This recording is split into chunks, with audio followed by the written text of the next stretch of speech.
Skipping suhoor quietly undermines the entire fast before the day even begins. Suhoor is not just an optional meal or a cultural habit. It is the foundation that carries the body and mind through long fasting hours. When suhoor is skipped, the fast starts from a place of weakness rather than strength. Blood sugar drops early in the day, dehydration sets in faster, and energy reserves are depleted long before sunset.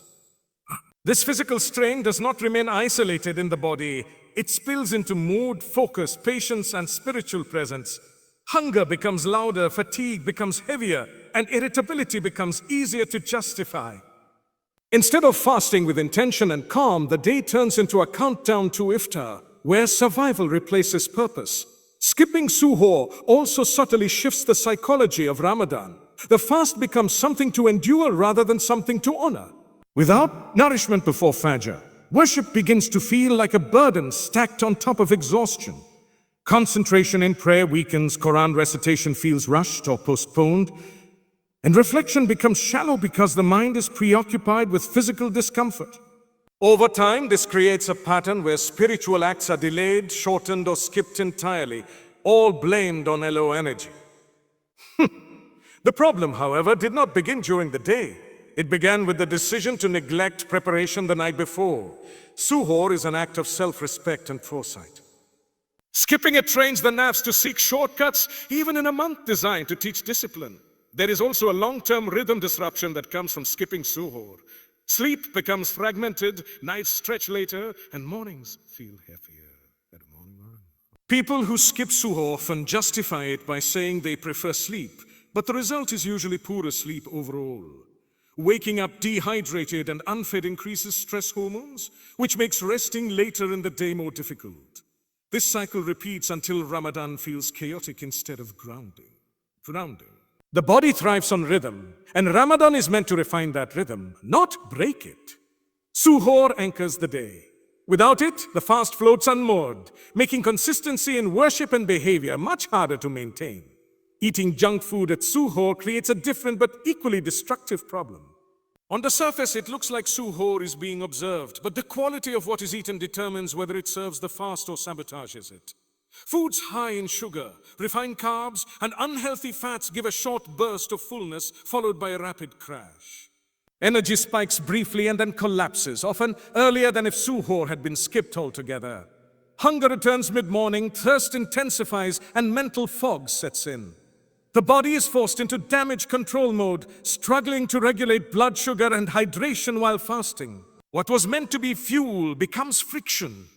Junk food at suhoor also trains unhealthy cravings throughout the day. Highly processed foods stimulate dopamine without providing real nourishment, which makes the body crave more stimulation later. This increases the desire for excessive iftar portions, sweets, and fried foods at night, creating a cycle of indulgence and regret. Ramadan slowly turns into a month of food obsession rather than restraint. Instead of freeing the heart from attachment, junk-heavy suhoor deepens dependency on comfort eating. The fast becomes centered around managing cravings instead of mastering them, which directly contradicts the spirit of the month. Beyond physical effects, the choice of junk food reflects a mindset issue. Suhoor is a moment of intention, a quiet space where the day is set before distractions begin. Filling that moment with careless eating sends a message to the self that preparation does not matter. It reinforces a pattern of convenience over consciousness. When the body is treated casually, the soul often follows. This imbalance makes it harder to embody the character Ramadan is meant to refine, even when intentions are sincere. Another overlooked consequence of insufficient water intake is how it affects worship quality. Dehydration dulls concentration and shortens attention span. Prayers feel rushed, Quran recitation feels heavier, and reflection becomes shallow because the mind is struggling to stay present. Even physical acts of worship feel more taxing when muscles and joints are not properly hydrated. Over time, this creates a subconscious resistance to worship, not because of lack of faith, but because the body associates these acts with discomfort. Hydration before Fajr is a form of preparation that protects the mind's ability to remain present and receptive throughout the day. There is also a behavioral pattern tied to dehydration that damages the rhythm of Ramadan. When water intake is neglected at suhoor, Thirst dominates the fast, leading to excessive drinking at iftar. This often triggers bloating, discomfort, and lethargy, which then discourages prayer and movement later in the evening. The cycle repeats daily. Underdrink before Fajr, suffer through the day, overcompensate at night, and wake up unprepared again. What appears to be a simple oversight becomes a loop that drains energy and consistency across the entire month. Overeating at iftar introduces a different kind of imbalance, one that transforms relief into excess. The moment of breaking the fast is meant to be gentle and grounding, allowing the body to transition from restraint to nourishment. When iftar becomes a feast, the digestive system is overwhelmed after hours of rest. Blood is redirected heavily toward digestion, pulling energy away from the brain and muscles. The immediate result is sluggishness, heaviness, and mental fog.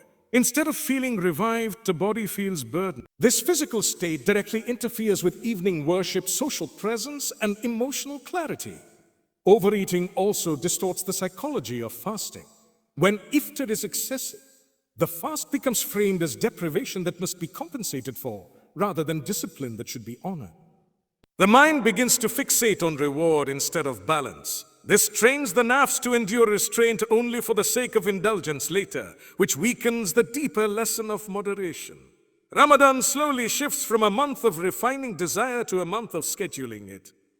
The spiritual meaning of hunger is lost when fullness becomes the nightly goal. The emotional effects of overeating are often underestimated. Heavy meals increase inflammation, disrupt gut function, and contribute to feelings of guilt or regret afterward. This emotional weight compounds physical discomfort. Many people experience a cycle of excitement before iftar, excess during it, and self-criticism afterward. This cycle drains emotional energy and creates a negative association with the very moment meant to bring gratitude and peace. Over time, iftar becomes emotionally noisy instead of spiritually calming, leaving little space for reflection or presence. Overeating at iftar also damages sleep quality. Large meals late in the evening force the body to focus on digestion during hours meant for rest. Sleep becomes shallow, interrupted, and less restorative. Poor sleep then affects suho, preparation, hydration, and energy the following day. The result is a compounding effect where one heavy meal influences multiple aspects of the next day's fast. What feels like a single indulgent moment quietly reshapes the entire daily cycle of Ramadan, making consistency harder to sustain. There is a subtle spiritual cost as well. When the stomach is overfilled, the heart often feels heavier. This is not metaphorical. Physical heaviness dulls spiritual sensitivity. Acts of worship performed in this state feel mechanical and rushed, not because of lack of sincerity, but because the body is resisting stillness. Overeating creates distance between intention and action. Even when the desire to pray or reflect exists, the physical state makes it easier to delay, shorten, or skip altogether. This repeated delay slowly erodes momentum. Both insufficient hydration before Fajr and overeating at iftar stem from mismanaging transition. Ramadan is built around transitions. Night to day, hunger to nourishment, activity to rest. When these transitions are rushed or exaggerated, balance is lost. Drinking too little before Fajr and eating too much at iftar represent opposite ends of the same problem. Neglecting moderation. One starves the body of what it needs to endure restraint, while the other overwhelms it at the moment of release. Together, they create a swing between deprivation and excess that leaves little room for stability. When these habits persist, the fast begins to feel unnecessarily hard, and the blame is often placed on time, work, or age. In reality, the difficulty is frequently self-created. Proper hydration before Fajr supports patience, focus, and emotional regulation throughout the day. Moderation at iftar preserves energy, clarity, and spiritual readiness for the night. Without these anchors, Ramadan becomes physically draining and spiritually fragmented. Not because the fast is too demanding, but because the body is not being guided through it with care and intention. Turning iftar into a daily feast slowly reshapes Ramadan from a month of restraint into a month of routine indulgence. What begins as celebration and gratitude can quietly evolve into excess when every evening is treated like a special occasion. The body, after long hours of fasting, is especially sensitive to sudden overload. Digestive enzymes, insulin response, and metabolic processes are not designed to handle large quantities of rich food all at once. When this happens night after night, the body remains in a constant state of recovery instead of renewal. Energy that could be used for prayer, reflection, or meaningful connection is diverted toward digestion and repair. The psychological impact of a feast-centered iftar is equally significant. Anticipation builds throughout the day, not for the moment of breaking the fast, but for the spread of food that awaits. Hunger becomes exaggerated by expectation, and self-control is postponed rather than practiced. This trains the mind to associate fasting with delayed gratification that must be maximized later rather than balanced. Over time, restraint loses its value, and indulgence becomes the highlight of the day. The fast is reduced to a means of justifying excess, which undermines its deeper purpose. Social dynamics often reinforce this habit. Gatherings become centered around quantity and variety rather than presence and gratitude. Tables are filled to impress, plates are overfilled out of politeness, and stopping early feels awkward or ungrateful. In these environments, moderation can feel out of place. Yet this social pressure quietly normalizes overconsumption and distracts from the spiritual tone of the month. Conversations drift, prayer is delayed, and the moment of breaking the fast loses its intimacy. Instead of grounding the evening, iftar becomes a social performance that demands energy and attention.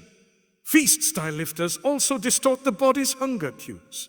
When large meals are consistently consumed after fasting, the body adapts by expecting excess. Appetite regulation weakens and fullness signals become less reliable. This often leads to overeating even when hunger has already been satisfied. The result is discomfort, bloating, and lethargy that linger into the night. Physical heaviness then creates resistance to movement and worship, making acts like prayer feel burdensome rather than restorative. Drinking soda instead of water or dates to break the fast introduces a sharp metabolic shock at the most sensitive moment of the day. After hours without food or drink, the body is primed to absorb nutrients efficiently. Sugary, carbonated drinks flood the bloodstream with rapid glucose, triggering insulin spikes and abrupt energy fluctuations. What feels refreshing in the moment often leads to a quick crash, leaving the body feeling sluggish and the mind foggy. This immediate instability sets the tone for the rest of the evening. Soda also worsens dehydration rather than resolving it. The caffeine and sugar content increase fluid loss and intensify thirst later in the night.